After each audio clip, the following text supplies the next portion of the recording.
The blinking cursor was a tiny, insistent heartbeat on the screen. Years of messages, a digital graveyard of my attempts to communicate. My mom's reply to that whole thing with the neighbor's dog? Dogs will be dogs. Real helpful. And this one, my dad.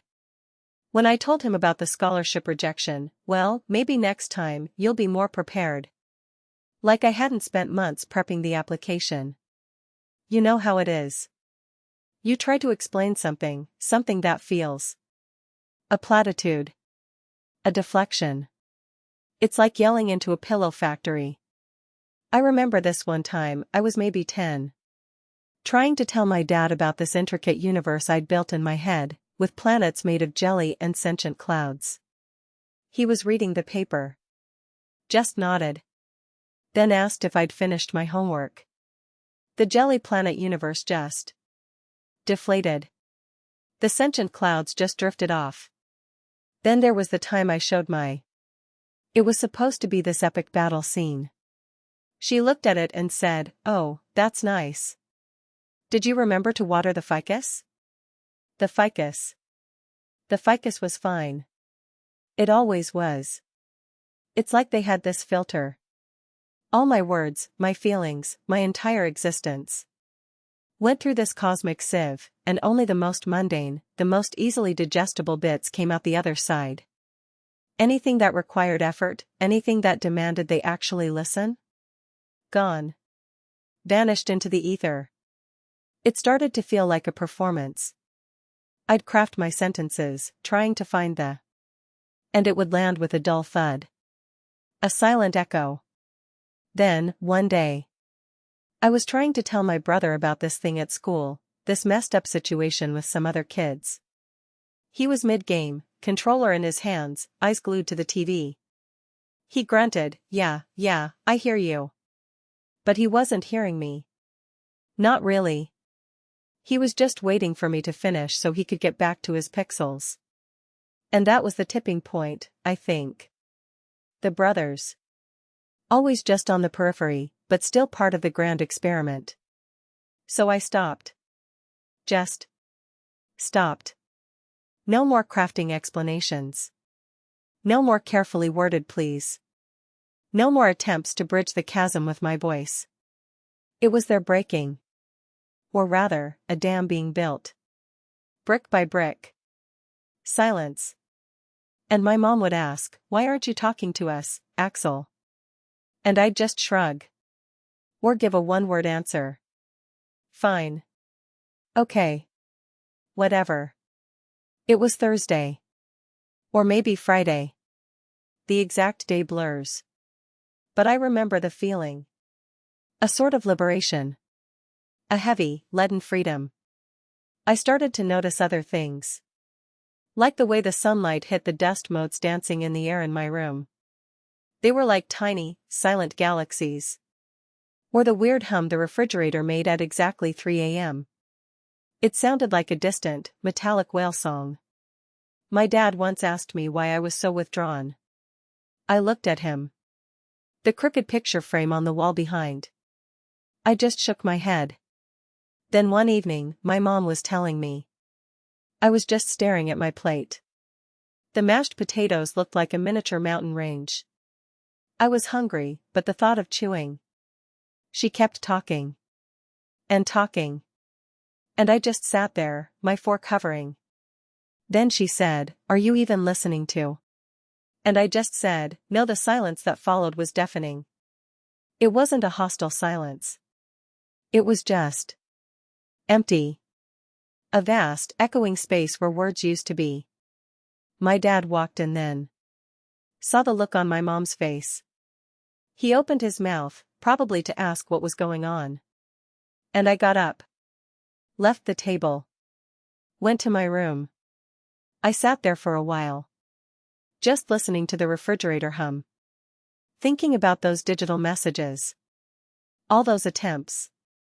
All those failures. And I realized something. They weren't just ignoring me. They were actively incapable of hearing me. It was like their ears were tuned to a different frequency. A frequency of convenience, of comfort, of the predictable. My truth, my messy, complicated truth, was too much static. So yeah. That was it. Anyway. There was this one time, I swear, I thought I saw a flicker of understanding in my dad's eyes. When I was talking about that book. The one about the abandoned lighthouse. He'd read it years ago.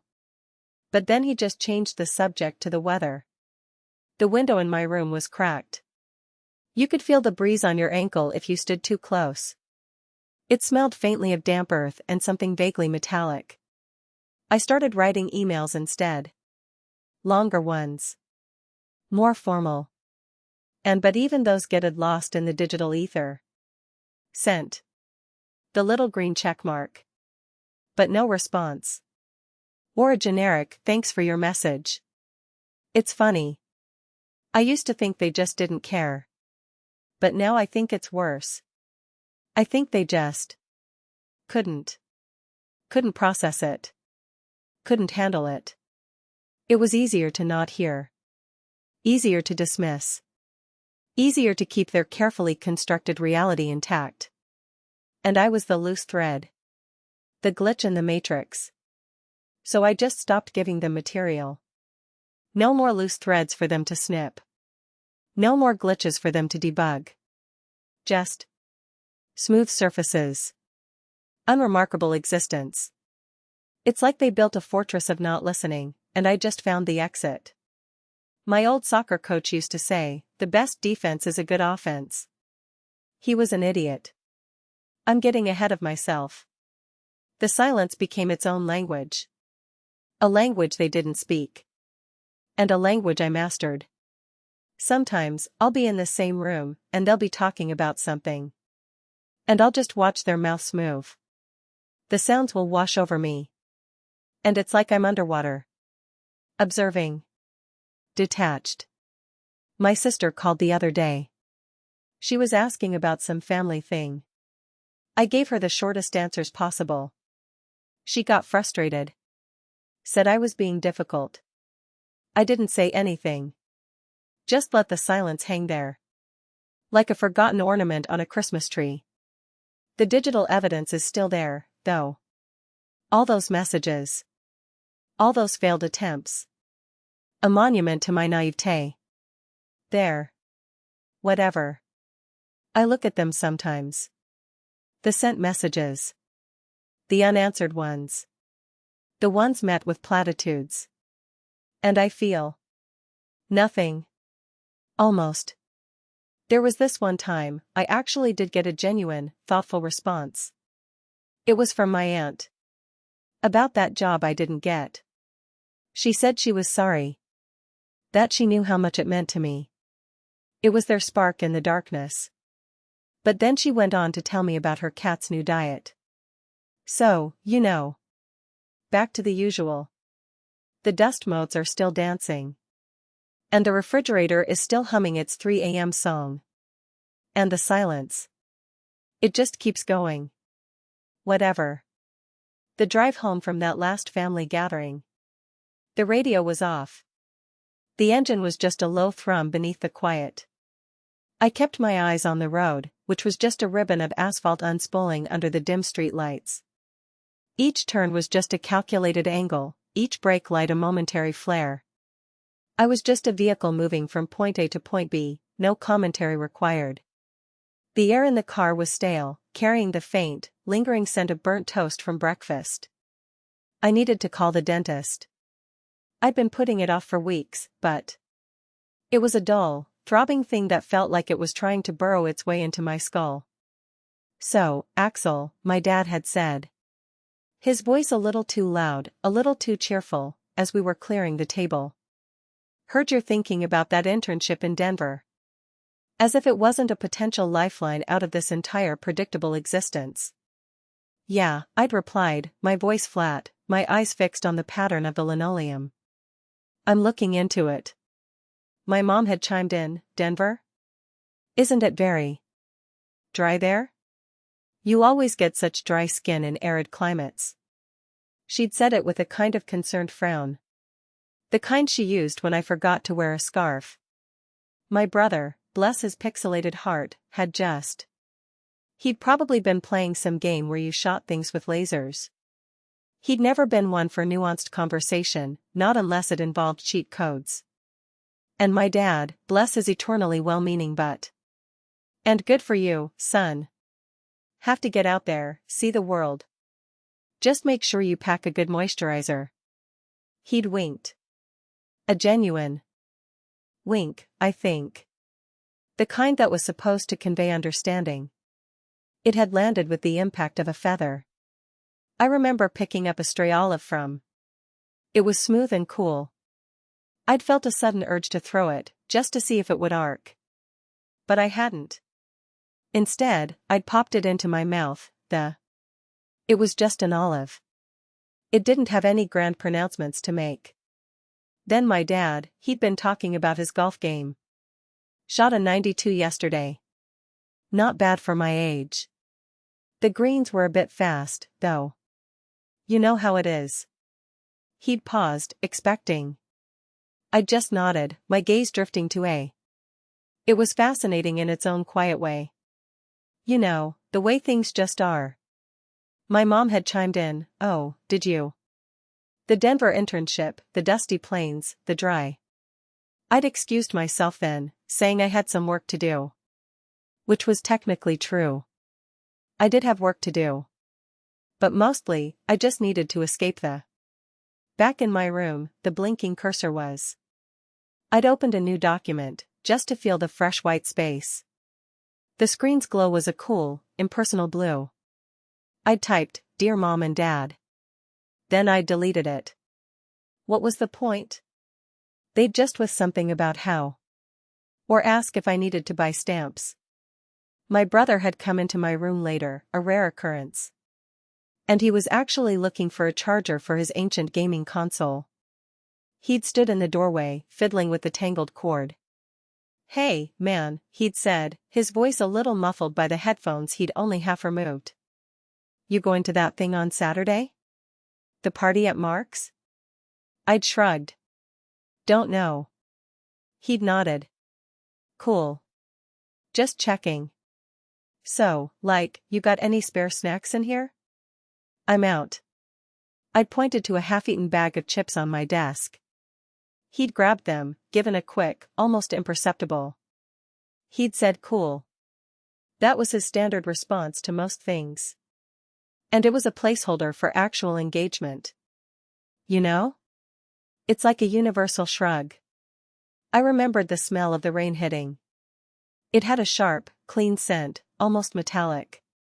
It was a smell that always made me feel a little bit more grounded, a little bit more real. But even that bead fading. I'd tried to explain the whole thing about the dog to my mom again. I'd meticulously laid out the timeline of events. Henderson's cat. I'd even used diagrams. Actual drawn diagrams on a piece of paper. See? I'd said, tapping the paper. The dog was here, and the cat was. Oh, Axel. You always did have such an active imagination. Then she'd changed the subject to the price of tomatoes at the grocery store. Tomatoes. I'd been talking about a potentially dangerous animal. But, you know, tomatoes. It was like I was speaking a different language. A language of nuance and consequence and emotional weight. And they were fluent in the language of the superficial. The easily dismissed. The don't worry about it. I'd tried with my dad too. That scholarship rejection. I'd shown him the email, the carefully worded, impersonal rejection. I'd even highlighted the parts that felt particularly stingy, particularly unfair. I'd said, Dad, this feels unfair. I put in so much work. He'd glanced at the screen, then back at his phone. Well, you know, they have a lot of applications. It's a competitive world out there. You'll get M next time. He'd said it with that same patronizing calm. Like I was a toddler who'd just fallen off his bike. It wasn't about the rejection itself, not really. It was about the fact that he hadn't even seen the rejection, not the way I had. He'd just seen another data point in the grand scheme of my life, another hurdle to overcome. And his solution was always the same: try harder next time. I'd even attempted to discuss that messed up situation. I'd started, so, there's this kid, Liam, and… Whoa, dude, hold on. Almost beat this level. Boss fight. Huge. Have to concentrate. I'd waited. The game sounds, explosions, laser blasts, synthesized screams, had filled the air. Then, a triumphant fanfare. Yes. Got him. He'd looked at me, a wide grin on his face. What were you saying? I'd opened my mouth, then closed it. The words felt heavy, clunky. The moment had passed. The urgency had evaporated. Nothing, I'd said. It's fine. And that was the thing, wasn't it? It was never fine. But it was easier for them if I said it was. Easier for me, too, in a way. To just let the dam hold, to let the silence build. The silence had started to feel like a kind of protection. A shield. And if I didn't offer anything up for them to dissect, to misunderstand, then I couldn't be hurt. Or at least, not in that particular way. It was a self-imposed exile, a voluntary muting. There was this one time, though, I'd been telling my mom about a dream I'd had.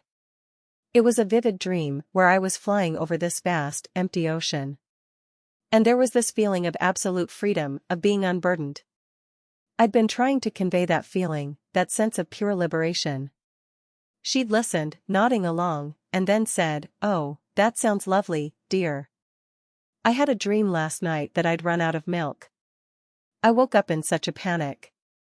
The dream about flying had just evaporated. Like mist in the sun. It was the little things, too. The way my dad would ask me about. Or the way my mom would interrupt me mid-sentence to point out a smudge on the window. The accumulation of these tiny dismissals, these microaggressions of inattention, had built up over years. It was there, low-grade erosion. And I was the coastline, slowly but surely. I remember one particularly frustrating evening. I was trying to explain to my dad why I felt so strongly about a particular political issue. I'd done my research. I'd read articles, watched documentaries, tried to form a coherent argument. I'd said, "Dad, I think that if we don't address this, the consequences will be severe. Look at these statistics." He'd taken the printouts. And there are two sides to every story. Don't get too worked up about it. He'd then changed the subject to the football game that was on. I just sat there, the printouts in my lap, the sounds of the game a dull roar in the background. I'd felt this immense wave of exhaustion wash over me. It wasn't anger, not exactly. It was more like a profound, bone-deep weariness. The weariness of fighting a battle that was unwinnable. So I'd started to retreat. Not in a dramatic, storming out of the room kind of way. More like a slow, internal withdrawal. A gradual scaling back of my emotional output. It was like I was turning down the… My brother, he'd noticed something, though. He'd come up to me one day, when he'd said, "You okay, man? You're like quiet lately." I just shrugged. "Yeah. I'm fine." He'd looked at me for a beat, then said, "You know, sometimes it's good to talk things out. Like, if you're mad about something. Or bummed." He'd said it in his usual mumbled way, but there was a flicker of genuine concern there. It was almost jarring. I'd just nodded. "I know." He'd then gone back to the emails. Oh, the emails. I'd tried those too. After the direct conversations had proven so unproductive. I'd poured my heart out into carefully crafted emails. I'd written essays, manifestos, pleas for understanding. I'd spent hours agonizing over word choices, trying to find the perfect balance of vulnerability and logic. My mom would reply with a smiley face emoji. Or a "That's nice, dear." My dad would send a generic "Thanks for your message." My brother? He'd probably just archive them without opening. The sheer volume of unanswered emails I've sent. There was this one email, though, to my aunt. I'd been going through a particularly rough patch, feeling adrift. I'd written this long, rambling email, detailing all my anxieties, my fears, my desperate hope for some kind of reassurance. And she'd replied. She'd actually replied. She'd written back a whole page, telling me. She understood. She'd shared a story about her own struggles with feeling lost. It had felt off, a warm hand reaching out from across the abyss. I'd reread it a dozen times, the words a balm to my frayed nerves. Then, about halfway down the page, she'd started. And then about the new brand of cat food her Siamese had discovered. And then the email had devolved into a lengthy discussion about the proper way to prune roses. It was their intricate tapestry that had a giant, garish stain right in the middle of it. The genuine connection had been there, and it was the same pattern over and over again. I'd started to feel like a glitch in their system. A bug that kept trying to report itself, only to be ignored or misinterpreted. And the more I tried to fix the bug, the more it persisted. So I'd stopped trying to fix it. I'd stopped reporting it. I'd just stopped. The silence had become its own kind of entity. It wasn't an absence of sound, but a presence. A heavy, tangible thing that filled the spaces where words used to be. It was a language they didn't understand, and one that I was becoming increasingly fluent in. I'd be in the same room as them, and they'd be talking about something, their voices a low murmur. And I'd just watch their lips move, the sounds washing over me like distant waves. I was there, but I wasn't. I was an observer, detached and unaffected. It was like being underwater, watching the world go by without being a part of it. My sister had called the other day, Axel, are you going to be there? Mom's making her famous lasagna, you know. I'd given her a one-word answer. Maybe. She'd sighed, a sound of mild exasperation. Oh, come on, Axel. Just say yes or no. Don't be so difficult. I hadn't responded. I'd just let the silence hang there, a thick, suffocating blanket between us. And it was like leaving a forgotten ornament on. The digital evidence, though. That was still there. All those sent messages, all those unanswered emails, all those texts met with a single, dismissive phrase. It was a monument to my naivete, whatever it was. Their inability? Their unwillingness? Their sheer, unadulterated capacity for not hearing. I looked at them sometimes, the messages I'd sent, the replies I'd received, or more often, hadn't. And I felt nothing. Almost. A faint, dull ache, maybe. Like a phantom limb. A reminder of what used to be. There was this one time, I'd been telling my dad about that book, the one about the abandoned lighthouse keeper. I'd been struck by the isolation, the quiet desperation. I'd said, Dad, it's like, he's cut off from everything. It makes you think about what it means. He'd looked at me, and for a brief. He'd even said, yeah, I read that years ago. Pretty bleak stuff. And then, just like that, he'd looked out the window. Looks like it might rain later, he'd said. Better bring in the patio cushions. The lighthouse. The window in my room was cracked. You could feel the breeze on your ankle if you stood too close. It smelled faintly of damp earth and something vaguely metallic. It was a small imperfection, a tiny flaw in the otherwise smooth surface of my existence. And I kind of liked it. I'd started writing emails again. Longer ones. More formal. But even those getted lost in the digital ether. Sent.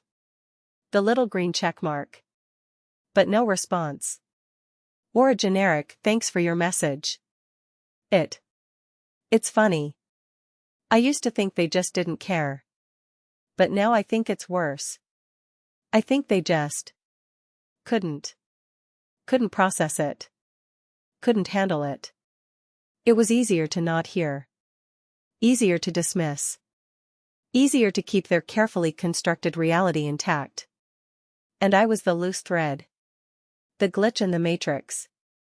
So I just stopped giving them material. No more loose threads for them to snip. No more glitches for them to debug. Just smooth surfaces. Unremarkable existence. It's like they built a fortress of not listening, and I just found the exit. My old soccer coach used to say, the best defense is a good offense. He was an idiot. I'm getting ahead of myself. The silence became its own language. A language they didn't speak. A language I mastered. Sometimes, I'll be in the same room, and they'll be talking about something. And I'll just watch their mouths move. The sounds will wash over me. And it's like I'm underwater. Observing. Detached. My sister called the other day. She was asking about some family thing. I gave her the shortest answers possible. She got frustrated. Said I was being difficult. I didn't say anything. Just let the silence hang there. Like a forgotten ornament on a Christmas tree. The digital evidence is still there, though. All those messages. All those failed attempts. A monument to my naivete. There. Whatever.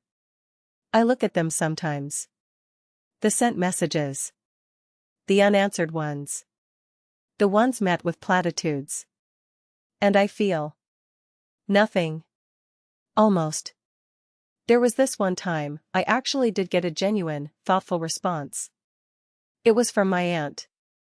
And about that job I didn't get. She said she was sorry. That she knew how much it meant to me. It was their spark in the darkness. But then she went on to tell me about her cat's new diet. So, you know. Back to the usual. The dust motes are still dancing. The refrigerator is still humming its 3 a.m. song. And the silence. It just keeps going. Whatever.